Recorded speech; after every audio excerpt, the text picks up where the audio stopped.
Salut, c'est Barthélémy. Aujourd'hui, dans cette vidéo, je vous parle du nouveau modèle de ChatGPT, ChatGPT O1 Preview. Cette nouvelle version met le paquet sur des facultés de réflexion poussée de ChatGPT, permettant des calculs complexes et d'autres subtilités que ne parvenait pas à exécuter le modèle précédent. Subjectivement, je pense que cette version est sortie suite au coup d'éclat de Claude qui, au début de l'été 2024, a étonné tout le monde par la sortie de son modèle basé sur un codage véritablement efficace qui permet de réaliser des jeux, des applications, des interfaces web vraiment efficaces. On va dans cette vidéo parler de système de chaîne de pensée, d'inférence, d'itération, bref, des concepts vraiment importants si vous voulez bien comprendre sur quoi est basée cette nouvelle fonctionnalité, ce nouveau modèle de ChatGPT. Et vous allez voir que sur plus d'un point, ce nouveau modèle est vraiment surprenant puisqu'il permet de pallier des erreurs et des choses qui nous paraissaient fondamentales dans l'ancienne version de ChatGPT. C'est Barthélémy. Pour ceux qui ne me connaissent pas, merci de cliquer sur le petit bouton de souscription pour m'aider au développement de cette chaîne. Et nous, on se retrouve immédiatement sur la nouvelle interface de ChatGPT O1 Preview.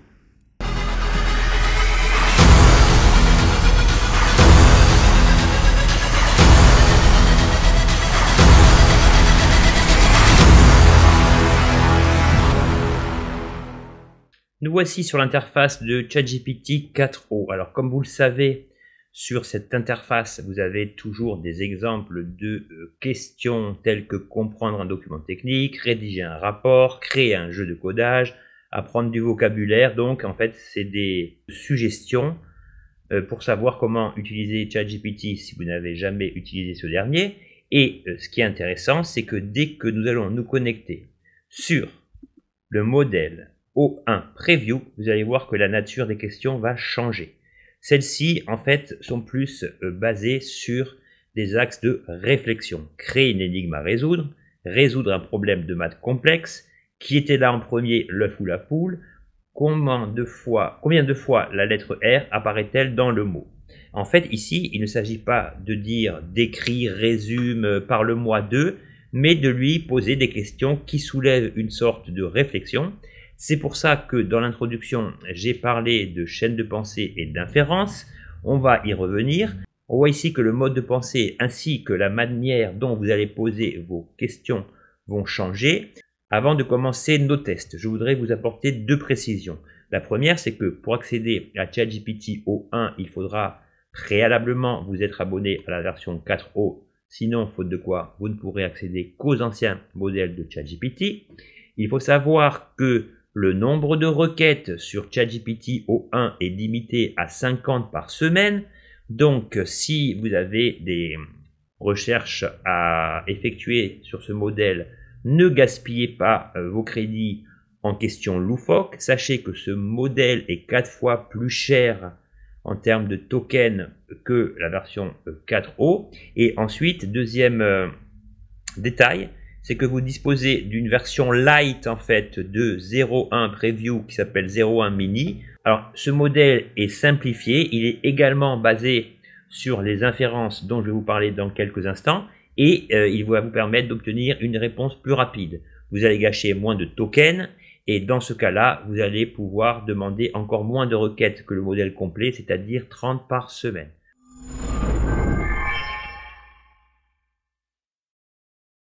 Avant d'attaquer ces tests, voici un petit tableau comparatif que j'ai généré sur ChatGPT afin de vous apporter certains éclaircissements sur le concept de Chain of Thoughts, la chaîne de pensée, et les fameuses inférences. Alors, regardez bien, ici, la chaîne de pensée est conçue comme un modèle capable de décomposer les problèmes complexes en étapes successives pour un raisonnement plus transparent. Le modèle analyse les problèmes en plusieurs étapes en expliquant chaque étape de la réflexion. Cela permet une compréhension plus approfondie et des réponses plus robustes. Le modèle classique donnait des réponses directes sans expliciter les étapes intermédiaires. ce qui limitait la clarté des raisonnements. Donc ça, c'est la première caractéristique. C'est-à-dire qu'en utilisant la version O1 Preview de ChatGPT, vous allez voir qu'en déclenchant la requête, pendant que la requête se déclenche, eh bien, vous allez pouvoir distinguer de manière assez sommaire, mais de manière assez précise quand même, les différents axes de réflexion qui vont mener ChatGPT O1 à vous fournir la réponse adéquate. On parle ensuite d'inférence.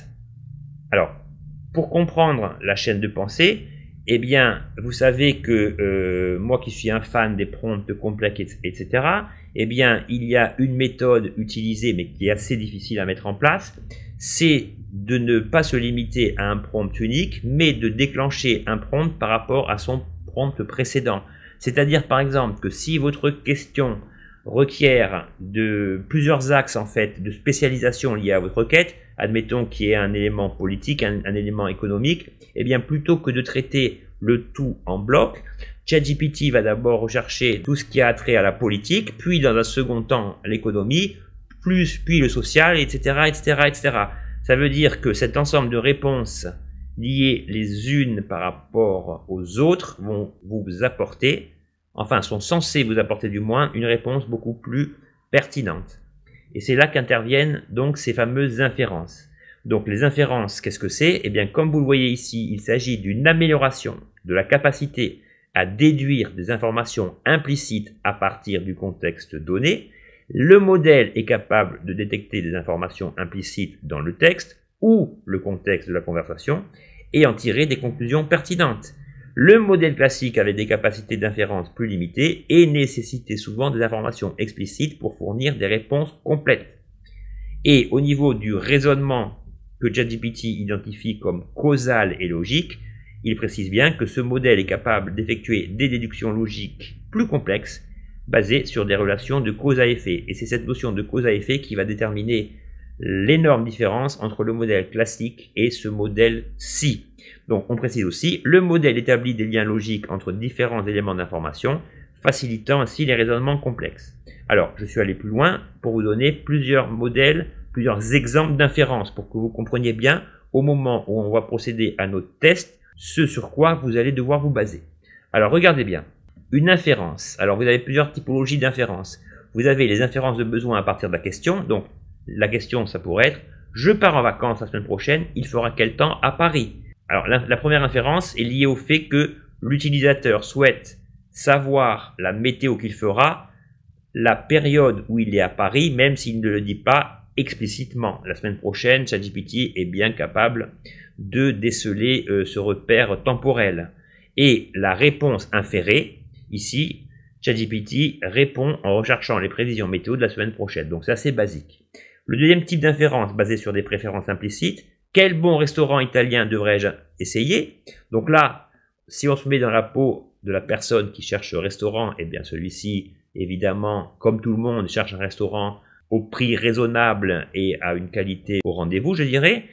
Eh bien, la réponse inférée, c'est que ChatGPT suggère un restaurant italien bien noté près de la ville où l'utilisateur se trouve, s'il en a mentionné une dans une conversation précédente. Donc c'est ce que je vous disais ici, ChatGPT, grâce à ce système d'inférence, ne perd pas la mémoire. C'est-à-dire que lorsque vous avez conçu des chats complexes dans les anciennes versions de ChatGPT, et que votre chat s'étalait sur de longues sections, de longs paragraphes, etc., vous constatiez parfois que par rapport au tout début de la question, par rapport au fait que vous lui posiez par exemple une précision sur tel ou tel point, eh bien ChatGPT ne se rappelait plus ce qu'il avait généré quelques minutes plus tôt. Eh bien ici avec le nouveau modèle, ce problème est quand même réglé comme vous allez le voir.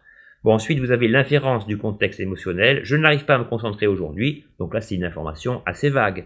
Eh bien la réponse inférée, c'est que ChatGPT vous répond en proposant des astuces pour améliorer la concentration. Ensuite vous avez des inférences sur les informations fournies précédentes. C'est l'exemple que je vais vous citer. Je me demande ce que je devrais cuisiner ce soir. Et là, très important, si l'utilisateur a mentionné une intolérance au gluten dans une conversation précédente, ChatGPT pourra en tenir compte dans ses suggestions de repas. Ça veut dire qu'ici, non seulement ChatGPT, dans ce nouveau modèle, va retenir le fait que vous êtes allergique au gluten, même si vous ne l'aviez pas spécifié dans ce chat. Ça veut dire que dans l'historique de vos chats, dans la barre latérale située ici, eh bien, ce nouveau modèle de ChatGPT sera capable de retrouver le chat précédent dans lequel vous précisiez que vous êtes allergique au gluten pour apporter un point de précision d'une importance capitale dans le chat qu'il est en train de traiter. Donc ça, c'est vraiment super bien. Donc, on pouvait déjà le faire avec la fonction mémoire, mais là, a priori, ce n'est pas la peine d'intégrer ce genre de précision dans la mémoire puisque, comme je viens de vous le dire, ChatGPT va retrouver l'information à partir de vos chats précédents. Ensuite, vous avez les inférences de sous-entendus culturels ou contextuels. Par exemple, j'ai regardé la série hier, elle était vraiment géniale. Donc là, comme c'est spécifié, si dans une conversation précédente, j'ai mentionné cette série, ChatGPT ne me demandera pas forcément le nom de cette série. Il se basera sur la série que j'ai aimée antérieurement et en déduira qu'il s'agit de la même série. Même si, à ce niveau-là, il faut quand même se méfier dans le cas où vous parleriez d'une nouvelle série sans l'avoir mentionnée. Ensuite, vous trouvez les inférences de nature de tâches. Par exemple, je dois finir cette présentation pour demain matin. Eh bien, là, ChatGPT va se dire que l'utilisateur travaille probablement sur une présentation professionnelle ou scolaire et a besoin de conseils ou d'aide sur ce sujet. Et dans ce cas-là, la réponse inférée sera basée sur le fait que ChatGPT vous proposera des conseils pour améliorer la présentation ou vérifier la structure de celle-ci pour vous aider à bien la préparer. Ensuite, ça c'est intéressant, vous avez les inférences liées à une demande incomplète. Admettons que vous demandiez à ChatGPT, peux-tu m'aider avec le fichier que je t'ai envoyé la dernière fois? Donc là, si ChatGPT se souvient de ce fichier, il tentera de vous donner une assistance en lien avec ce dernier sans avoir besoin de plus de détails. C'est ça qui constitue un élément majeur. Et en fait, ChatGPT, au niveau de la réponse inférée, répondra en fonction du contenu du fichier si celui-ci avait été précédemment examiné ou analysé. Donc on voit que cette nouvelle mouture offre des possibilités nouvelles, élargit le champ des possibles. Et donc voilà, vous avez désormais le concept en main lié à la chaîne de pensée qui, dans une certaine mesure, peut faire penser aux agents indépendants, chacun étant chargé d'effectuer une tâche précise. Et vous avez en main le concept d'inférence, sorte de système de déduction basé sur le style de requête que vous posez à ChatGPT.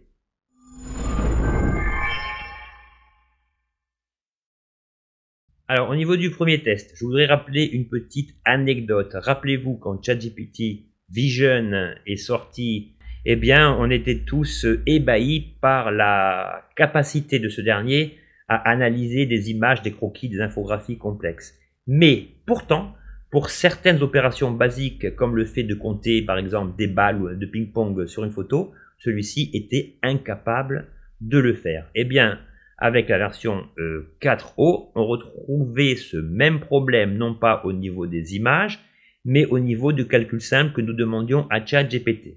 Alors, pourquoi je vous dis ça? Parce que, avec la version 4o, j'ai été confronté à un petit souci personnel, enfin un souci, c'est pas un souci, mais disons que je devais réinstaller un vieux Mac, le réinitialiser, et lorsque vous réinitialisez un Mac, eh bien, dans le mode restauration, si vous voulez, on vous demande le numéro de votre Wi-Fi. Le problème, c'est que par défaut, le système du Mac étant en anglais, eh bien, on est obligé de taper le mot de passe à partir de la version QWERTY en fait du clavier et non pas de la version AZERTY. Donc là, pour me faciliter la tâche, j'ai simplement posé cette question à ChatGPT. Donc là, bon, je lui ai mis un numéro virtuel de mon code Wi-Fi et je lui dis, ce code a été tapé à partir d'un clavier français. Comment obtenir la copie conforme mais tapée à partir d'un clavier QWERTY? En d'autres termes, quelles sont les lettres que je devrais taper dans mon code afin que le Q ressemble au A, etc. Donc, voilà ce que ça m'a donné chaque fois, et j'ai essayé plusieurs fois. ChatGPT me fournissait des réponses incorrectes. Donc au bout d'une demi-heure, je me suis dit, là, il y a quand même un truc qui va pas. Et lorsque je me suis penché sur la question, donc là, il me dit, la lettre A sur AZERTY devient Q, la lettre A reste H, la lettre F devient G, la lettre M, etc., etc., etc. Mais là, première erreur. Sur le clavier QWERTY, la lettre A et la lettre Q sont interverties, alors que là, ChatGPT me dit la lettre Q devient K. Donc je lui ai dit, si la lettre est identique sur les deux claviers, pourquoi ne figure-t-elle pas dans ta conversation? Et il me dit, tu as tout à fait raison, les lettres qui sont identiques sur les deux claviers devraient rester inchangées dans la conversion. Je m'excuse pour la confusion.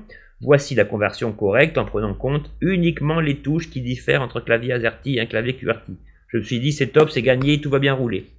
Et là, on me dit que tout va bien, alors que si on observe le tout, mon code AZERTY commence par A, et le code fourni par ChatGPT, après maintes corrections, commence toujours par A. Donc là, c'est le genre de truc qui commence à me prendre la tête. Je me suis dit, non, il n'y a toujours pas de H. Donc un coup, il n'y a pas de A, un coup, il n'y a pas de H, un coup, les lettres, bon, c'est un enfer.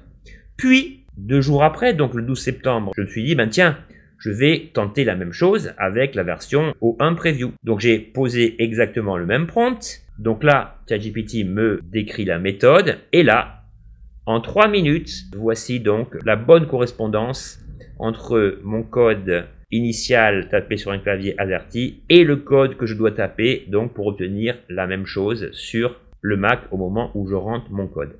Donc ici, non seulement le résultat est juste, pour une requête de base, le système classique 4O ne parvient pas à répondre à une question vraiment basique alors qu'il va nous résoudre des équations complexes et que sais-je encore, alors qu'avec le nouveau système, l'erreur est réglée en une seule requête.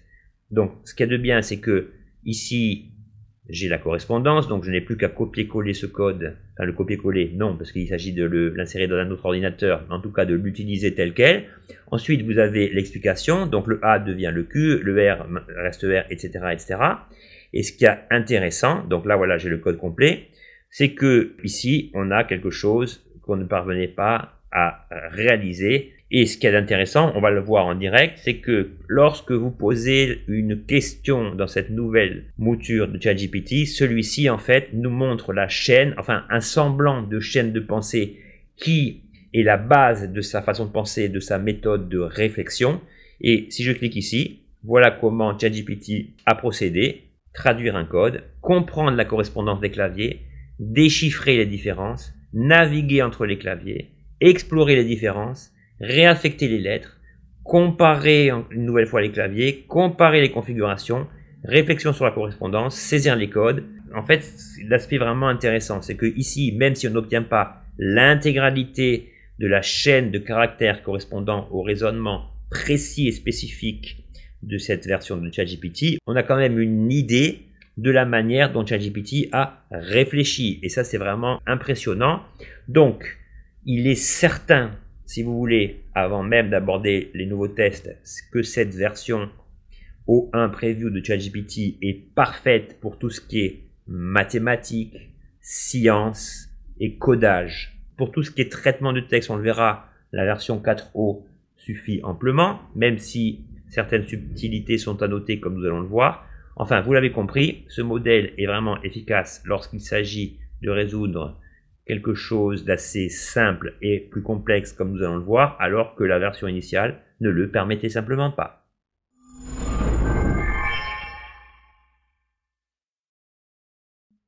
Alors au niveau du deuxième test, ici aussi j'ai posé une question vraiment bateau, basique, donc je vais vous la poser sur la version classique et nous allons voir la différence de réponse engendrée par la nouvelle version de ChatGPT. Donc la question que je vais poser est celle-ci: combien de E comporte le mot anticonstitutionnellement, donc le mot le plus long de la langue française. Donc là, même si c'est le mot le plus long de la langue française, en me concentrant 3 secondes, je vois qu'il y a 3 E dans anticonstitutionnellement. Donc là, je lance la requête et ChatGPT 4o, de but en blanc, me dit: le mot anticonstitutionnellement comporte 6 lettres E.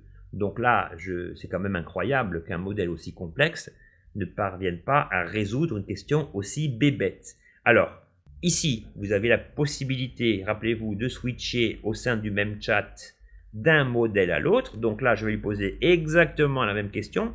Vous allez voir que le temps imparti à la réponse est beaucoup plus long, mais c'est normal puisque ici, on va avoir le décryptage de la phase de réflexion apportée par ChatGPT. Regardez bien.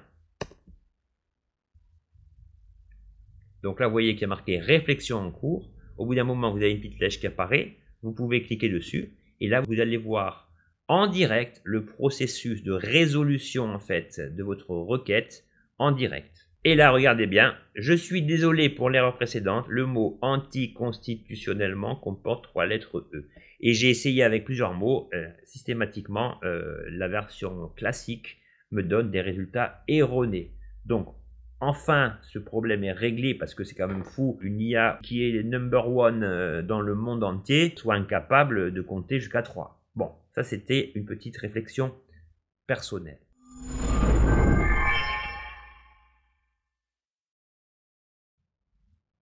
Alors, pour le test suivant, je me suis basé sur des données textuelles. J'ai demandé à ChatGPT O1 Preview, crée un poème basé sur une histoire d'amour entre un homme et une femme qui s'aiment sans jamais se rencontrer.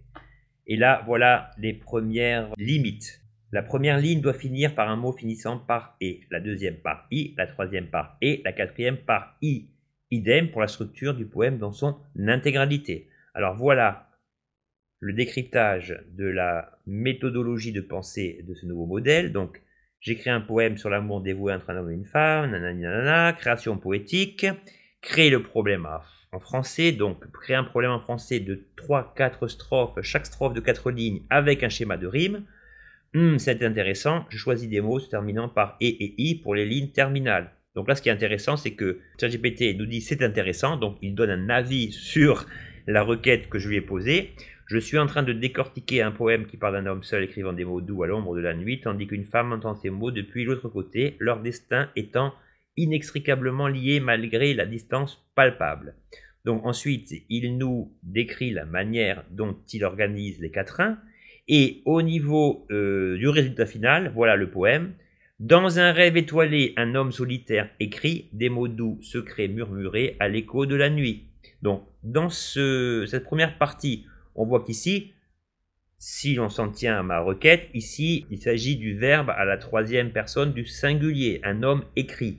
Donc ça ne finit pas par i comme je lui ai demandé, mais ici, ce qui est intéressant, c'est que grâce à ce modèle, ChatGPT comprend qu'ici, on veut en fait des rimes. Peu importe que le terme utilisé finisse par i, is ou it, lui, ce qui importe, c'est que la phrase ait du sens et qu'au niveau de la résonance des mots, en fait, des rimes en tant que telles, eh bien, tout coïncide. On retrouve le même problème, entre guillemets, après. Elle, de l'autre côté, donc ça finit bien par et, chante une mélodie, donc ie, mais ici, la rime est de qualité. Des vers jamais partagés et s, qui touche l'infini. Donc si vous voulez ici, ChatGPT, dans une certaine mesure, ne respecte pas ce que je lui ai demandé, mais c'est pour le bien de l'ensemble, si vous voulez. Alors, pour les mots féminins, eh bien, ça, au lieu de finir par et, ça va finir par et. Pour les mots pluriels, au lieu de finir par i, ça va finir par is. Bref, vous comprenez la méthode. Donc, je lui ai demandé plusieurs fois la même chose. Et dans tous les cas, en fait, on se retrouve avec un poème de qualité. Et même si les mots ne finissent pas par un i ou par un et au sens littéral du terme, l'ensemble est cohérent quand vous écoutez le poème de manière orale.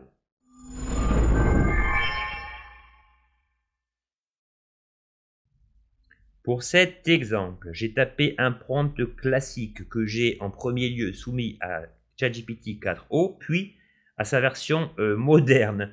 Donc voilà le prompt, tu es spécialiste en marketing digital, je suis créateur de contenu et je dispose d'un budget de 2000 € consacré au développement de ma chaîne YouTube dont le thème majeur traité est l'intelligence artificielle. À partir de ces données, merci de me fournir un plan d'action sur une durée de 2 mois afin de me donner les meilleures techniques à adapter au niveau de la création de contenu, de l'organisation et du tournage de ces vidéos et de la meilleure façon d'utiliser le budget pour atteindre mon objectif de plus de 2000 abonnés en 1 mois. Alors, dans sa mouture classique, ChatGPT 4o s'est avéré particulièrement efficace. Donc là, on voit la stratégie adaptée dans le premier mois, donc création et mise en place de la stratégie de contenu, donc définir une stratégie, les formats vidéo, la fréquence et la régularité de publication, la qualité de la production. Donc ici, il y a, si vous voulez, un pan entier du budget qui est consacré à l'achat de matériel et un autre qui est plutôt consacré aux vidéos payantes sur les différents réseaux sociaux. Donc ici, on nous donne donc la même chose pour le deuxième mois, etc., etc. Donc, vous voyez que le tout est très précis, très dense. Donc, ça, il faut le reconnaître à ChatGPT 4o que cette nouvelle capacité à engendrer des textes plus riches, plus longs, ben ça, c'est quand même à noter. Et le même prompt donc, qui est généré avec le ChatGPT O1 Preview, voilà ce que ça m'a donné. Donc, comme max de réflexion, voici donc la chaîne de pensée, même si elle est sommaire, que ChatGPT a élaboré pour vous fournir la réponse finale. Alors ici, ce qu'on remarque, c'est que la réponse va être moins dense. Donc on a le mois 1, préparation et mise en place. Ici, on est plus dans des informations descriptives. Donc identifier les chaînes YouTube, noter les types de vidéos, sélection de thèmes pertinents, etc.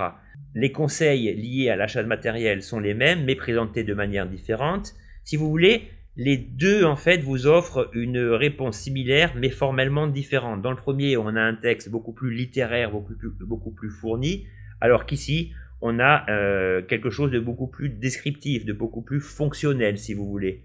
Alors après, évidemment, au niveau des détails, certains points peuvent changer. Donc ici, vous voyez que la répartition du budget est organisée de manière très claire. Et en fait, il s'agit du seul point de similarité avec l'exemple précédent. Ça veut dire que ici, la répartition du budget est présentée sous forme de liste à puces comme l'ensemble de la réponse, alors que dans le premier cas, sur l'exemple de ChatGPT 4o, certes, l'ensemble est présenté sous forme de liste à puces, mais sur la base d'un texte beaucoup plus complet, pas vraiment complet, mais beaucoup plus littéraire, comme je viens de vous le dire. Et voilà, le récapitulatif du budget, c'est quasiment la même chose au niveau formel dans les deux cas. Matériel audio-vidéo, YouTube Ads, Fiverr, Facebook. Voilà, ici, on retrouve de grandes similitudes. Donc, si vous voulez un avis personnel, lorsque vous voulez utiliser des prompts que vous utilisiez déjà avec la version 4o de ChatGPT et que ceux-ci sont basés sur des analyses de texte, de stratégie commerciale et tout ce genre de choses, je vous conseille de rester sur la version 4o de ChatGPT dans la mesure où celle-ci va vous fournir des réponses plus détaillées au niveau du texte. Et en plus, si c'est pour obtenir des résultats similaires, sachant que ChatGPT O1 est limité en tokens et en requêtes de 50 par semaine, eh bien, pour tout ce qui est texte classique, je vous conseille fortement de rester sur l'ancienne version qui sera capable de vous donner des résultats pertinents sans gâcher en fait des crédits qui pourraient vous servir à des modes de réflexion plus complexes via ChatGPT O1 Preview.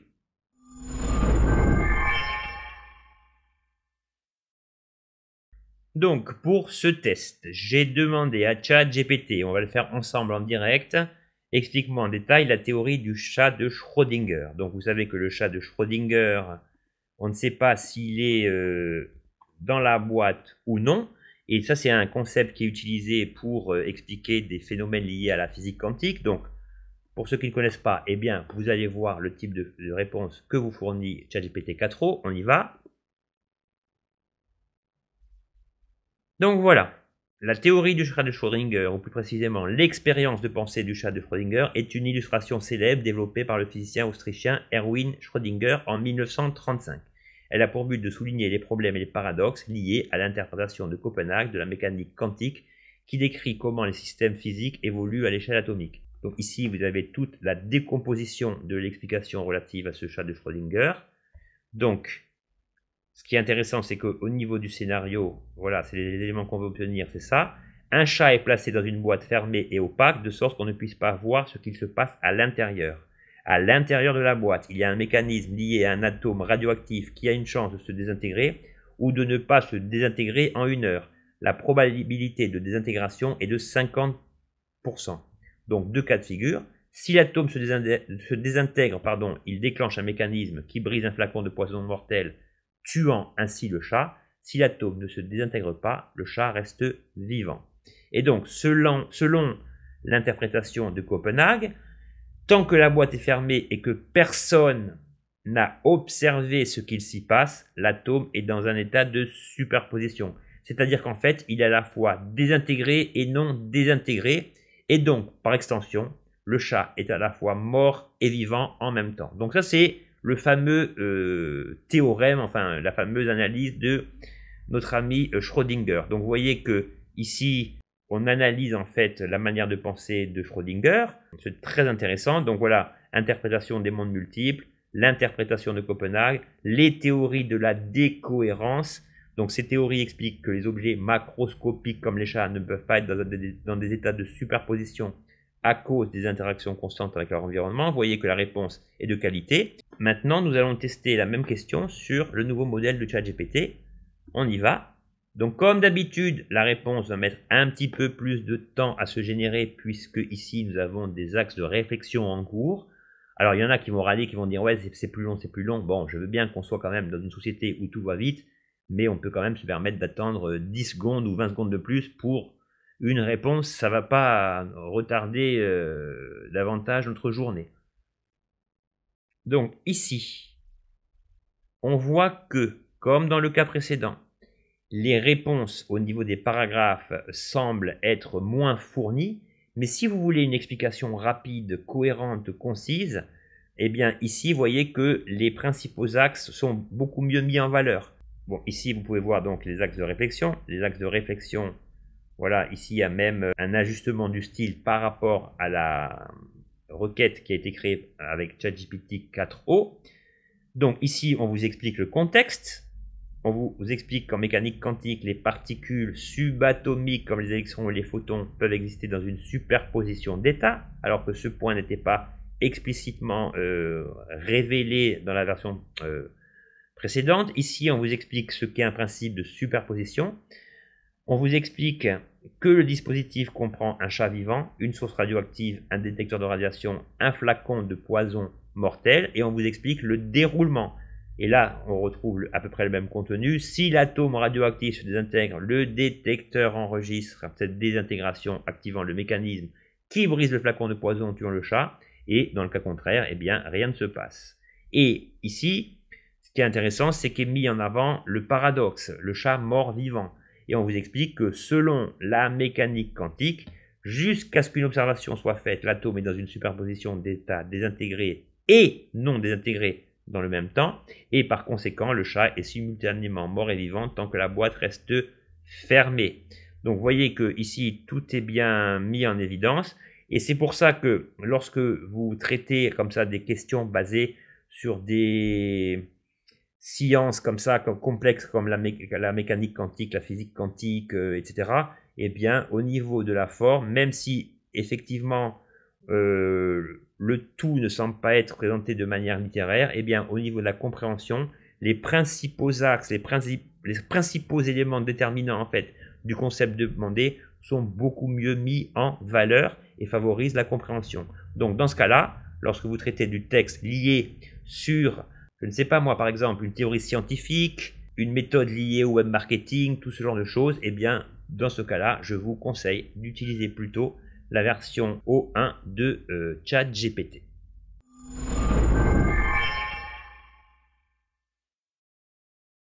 Alors pour cet exemple, j'ai utilisé un type de question que je n'ai pas vu ailleurs, c'est-à-dire que j'ai raisonné, j'ai procédé à un raisonnement par l'Uchronie. Vous savez que l'Uchronie, c'est une hypothèse basée sur un contexte. Par exemple, on utilise des uchronies toute la journée. Par exemple, pour les amateurs de foot, on va dire si tel joueur avait joué à sa place, on aurait sûrement gagné le match. Si l'arbitre n'avait pas sifflé ce carton, les chances auraient été de notre côté, etc., etc. Donc l'Uchronie, c'est très intéressant pour tester en fait jusqu'à quel point vous pouvez pousser ces IA dans leur dernier retranchement, parce que là, vous ne leur demandez pas quelque chose basé sur quelque chose qui existe, mais quelque chose qui aurait dû exister si l'hypothèse de départ avait été différente. Donc vous allez comprendre. Dans le premier cas, donc j'ai toujours commencé par poser la question à ChatGPT 4o. Je lui ai demandé, tu es spécialiste en histoire et en sciences politiques, à ton avis, si le peuple français ne s'était pas révolté en 1789, comment aurait évolué le système politique français et la France en général? Adopte un raisonnement par uchronie basé sur les données réelles liées à l'époque. Oui, car un raisonnement par uchronie se base toujours sur le contexte politique, économique, social, culturel de l'époque par rapport à laquelle vous posez la question. Donc là, si je lui dis, si le roi n'avait pas été décapité, que se serait-il passé? Eh bien là, ChatGPT va d'abord se baser sur des bases et des fondements liés à l'analyse historique, géopolitique, sociale, pour me fournir la meilleure réponse. Alors, ici, comme dans le cas de YouTube précédemment, selon le système que vous utilisiez, comme il s'agit du texte, on va avoir exactement le même cas de figure. Ici, les hypothèses, ça va être un maintien de la monarchie absolue avec des réformes progressives, un maintien de la structure sociale et des privilèges nobles, influence des idées des Lumières sans révolution, une diplomatie internationale avec des rivalités avec les autres puissances, la colonisation et l'empire colonial, l'industrialisation et le développement économique. Et en conclusion, on nous dit, sans la Révolution française de 1789, la France aurait pu évoluer vers une monarchie constitutionnelle ou un système mixte de type parlementaire, mais de manière beaucoup plus lente et sous la contrainte. Les privilèges nobles auraient persisté plus longtemps et les tensions sociales auraient été omniprésentes. Le pays aurait pu rester une puissance coloniale plus forte et aurait évité les bouleversements violents des guerres napoléoniennes, mais l'industrialisation et les réformes démocratiques auraient été retardées. Ainsi, la France aurait probablement ressemblé jusqu'au XIXe siècle à d'autres monarchies européennes éclairées comme l'Autriche ou l'Espagne, où le pouvoir monarchique reste fort, mais avec quelques concessions à la modernité économique et sociale. Et là, à partir de là, je lui ai demandé, imagine une uchronie évolutive avec les personnages majeurs de l'époque, leur histoire, leur évolution, jusqu'en 1900. Et là, il continue sur le même axe de pensée. Donc là, il dit que Louis XVI est devenu un roi réformateur. On nous parle des personnages importants, des acteurs importants de la Révolution. Donc Marie-Antoinette est devenue diplomate. Robespierre, il est devenu un intello et pas un coupeur de tête. Napoléon Bonaparte n'est jamais devenu empereur, mais il est devenu il gagne en influence au sein de l'armée et devient l'un des principaux conseillers militaires du roi Louis XVII. Donc là, on sait que le successeur par rapport à ça s'appelle Louis XVII. Danton, lui aussi, il n'est pas passé à la guillotine. Marat n'a pas été assassiné, etc., etc. Donc là, au niveau international, l'empire colonial et la monarchie parlementaire existent toujours, mais connaissent des essors différents par rapport au contexte politique et économique. Donc vous voyez que c'est très intéressant.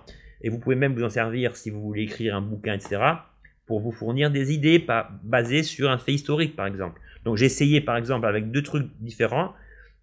Que se serait-il passé si Adolf Hitler avait été un grand peintre? Donc là, on nous dit si Adolf Hitler avait été un grand peintre, il n'aurait pas fondé le parti nazi, il n'y aurait peut-être pas eu la Seconde Guerre mondiale. Donc vous voyez le truc. Et la deuxième question que j'ai posée, c'est que se serait-il passé si un météore n'avait pas procédé à l'extinction de la race des dinosaures au Mexique? Et là, on nous dit que si les dinosaures avaient été restés, les bipèdes, les mammifères n'auraient pas pu se développer de la manière dont ils sont développés, et peut-être que l'homme n'aurait pas apparu en fait. Ça change un peu des questions liées au marketing, aux techniques, etc. C'est assez intéressant. Et ChatGPT nous dit même que peut-être les dinosaures auraient évolué un peu à l'image des humains, avec une capacité de réflexion, etc., bien que le système biologique du dinosaure n'aurait certainement pas permis cela. Donc, vous avez compris comment ça marchait. Donc, regardez le résultat que j'ai obtenu. Donc là, c'est les résultats jusqu'en 1950, toujours avec ChatGPT 4o. Donc là, on nous explique qu'au début du XXe siècle, il y a une augmentation des tensions sociales. Donc ça, qu'il y ait une monarchie parlementaire ou des républiques, ça n'aurait rien changé. La Première Guerre mondiale, alors ici, la guerre est déclenchée, mais elle est moins meurtrière que la Première Guerre mondiale telle que nos aïeux l'ont connue. L'entre-deux-guerres, c'est un petit peu la même chose. La Seconde Guerre mondiale, elle éclate. Ici, c'est pas le gouvernement provisoire de Pétain qui gouverne, mais toujours Louis XX. En 1944, après le débarquement, la France est libérée de l'occupation nazie. Mais à la fin de la guerre, la monarchie française est gravement discréditée par sa collaboration avec les nazis. Et la question de l'avenir du régime se pose. Donc voilà, c'est pas mal, ça crée un peu des trucs de science-fiction. Donc là, je vous ai montré le résultat obtenu avec la version classique. J'ai posé exactement le même prompt sur ChatGPT O1 relative à la Révolution. Donc pareil, la chaîne de pensée s'est déclenchée, réfléchir sur l'évolution, construire des scénarios, imaginer une France alternative, envisager des réformes. Et ici, vous voyez que, comme dans le cas précédent, on a une introduction, on a ce qu'il advient de Louis XVI, qui est apparemment mort en 1824, Marie-Antoinette, donc ces gens ont une durée de vie beaucoup plus longue vu qu'ils ont échappé à la guillotine. On a l'ascension et la chute de Napoléon qui est un simple gouverneur de territoire français. On parle de Talleyrand, un des plus grands traîtres, des plus grandes girouettes de l'histoire de France, Gilbert du Motier. Et après, on nous parle de l'évolution du 19e siècle. Donc vous voyez qu'ici, les points sont moins fournis, mais ils sont mieux mis en forme. Et vous voyez que, quel que soit le logiciel utilisé, enfin la version, pardon, de ChatGPT utilisée ici, en termes d'analyse de texte, et même si on raisonne par uchronique comme je l'ai fait ici, eh bien les résultats sont quasi semblables. Donc là, par contre, il ne se passe pas la même chose.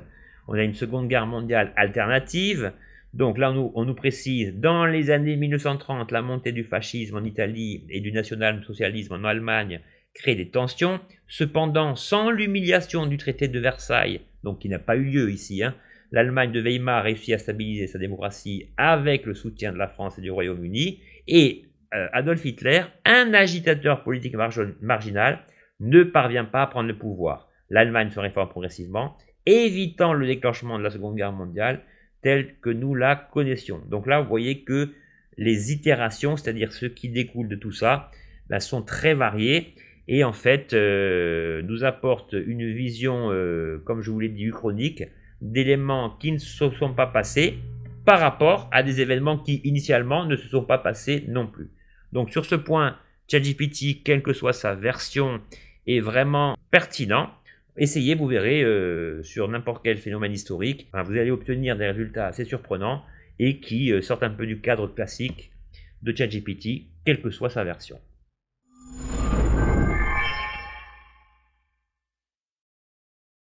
Pour le dernier exemple, et c'est là que cette nouvelle version de ChatGPT va ravir les fans de Claude. Vous savez qu'il y a quelques mois, il y a 2-3 mois, Claude a bombé le torse en proposant un système de codage vraiment pertinent qui permet de construire des jeux, des pages internet clés en main, etc. Et bien ça y est, grâce à ce ChatGPT O1 Preview, on atteint donc le niveau d'excellence de Claude. Donc j'ai pompé ce prompt sur la chaîne d'un excellent youtubeur dont je vous mets le lien dans la description, qui demande simplement d'implémenter un jeu Snake. Donc le jeu Snake, c'est le serpent qui attrape les petites boules et qui grandit au fur et à mesure. Voilà, en l'implémentant en HTML, en JS et en CSS. Et voilà donc le code. Donc ici, le code, c'est bien calé sur ma question, a bien pris en compte le fait que des détails précis devaient être considérés au niveau de la jouabilité, du graphisme, etc. Et ce qui est intéressant, c'est que ici, et c'est là qu'on voit que le niveau de réflexion est plus poussé que le niveau de réflexion lié à ChatGPT 4o, c'est que ici, le prompt est en anglais, mais il me répond en français. Alors que systématiquement, quand vous posez une question en anglais dans le ChatGPT version classique, vous obtiendrez vous obtiendrez la réponse dans la langue avec laquelle vous avez posé votre question. Donc là, il vous dit, je m'apprête à créer le fichier HTML, la création de l'aire de jeu, etc. Et ici, au bout de quelques secondes, il vous suffit de copier le code. Vous pouvez après le coller dans n'importe quel logiciel. Alors moi, j'ai un petit problème de navigateur aujourd'hui, ce qui fait que je ne peux pas vous fournir la visualisation du jeu, mais ici, le code est complet et vous permettra d'obtenir à peu près le type de jeu ou de programme dont vous aurez besoin.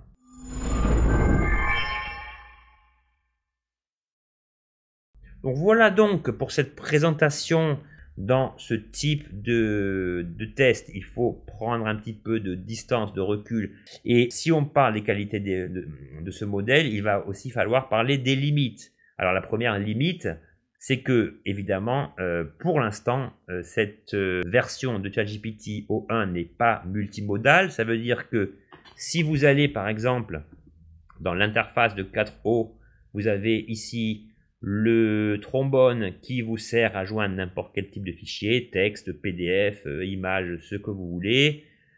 Alors que si vous cliquez sur la version O1 Preview, vous voyez que celui-ci disparaît. Donc c'est pas encore prévu, mais pour l'instant c'est pas ce qui nous intéresse en fait. Ce qui nous motive en fait à utiliser le modèle, c'est vraiment cette capacité de décrypter, de délier des problèmes complexes. On a vu que quand il s'agit du texte, les résultats sont assez similaires, même si formellement les informations requises, celles qu'on veut le plus, sont plus mises en évidence.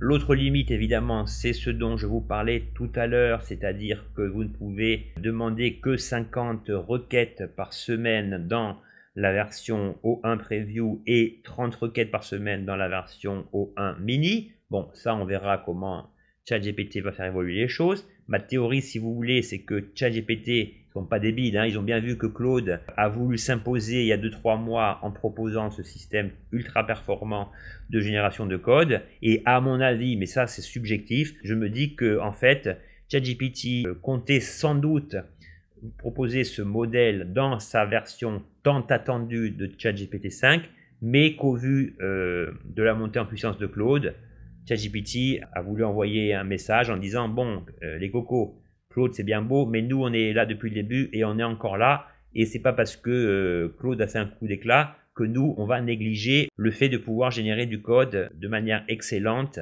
comme a pu le faire Claude. Donc voilà, si vous voulez, ce qu'apporte cette nouvelle mouture de ChatGPT. Testez-la, basez-vous sur mes tests et vous verrez que on obtient quand même des résultats particulièrement intéressants grâce à ce modèle. C'était Barthélémy, j'espère que cette vidéo vous sera utile et qu'elle aura attisé votre intérêt envers cette nouvelle mouture de ChatGPT. On se retrouve très vite pour de nouvelles vidéos testant de nouvelles IA et autres logiciels liés à l'intelligence artificielle. Ciao!